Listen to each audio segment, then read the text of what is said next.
1336-yil 9-aprelda Shahrisabzda tavallud topgan. To'liq ismi Temur ibn Tarag'ay.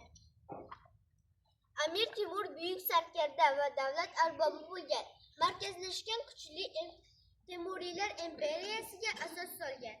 Ilm-fan, madaniyat va me'morchilik rivojiga katta hissa qo'shgan. Samarqandni poytaxt qilgan. Eron, Hindiston, Iroq va boshqa hududlarga yurish qilgan. Kuchli va intizomli qo'shin tuzgan. 1155-yil 18-fevralda 69 yoshida o'tiribda vafot etgan.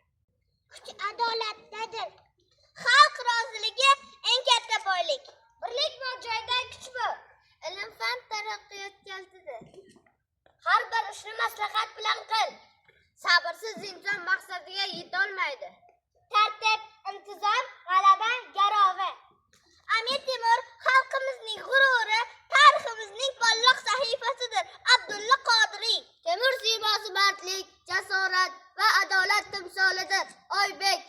Sohib Qur'on Temur nomi millatimiz sha'ni bilan chambarchas bog'liq. G'afur G'ulom.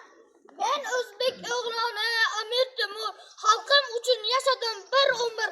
Aqlimni ishlatdim, qildim sabr, bo'lib yetishdim har ishga qodir. Chinakam inson bo'lay desang gar, kuchli, aqlli bo'lsang yetar.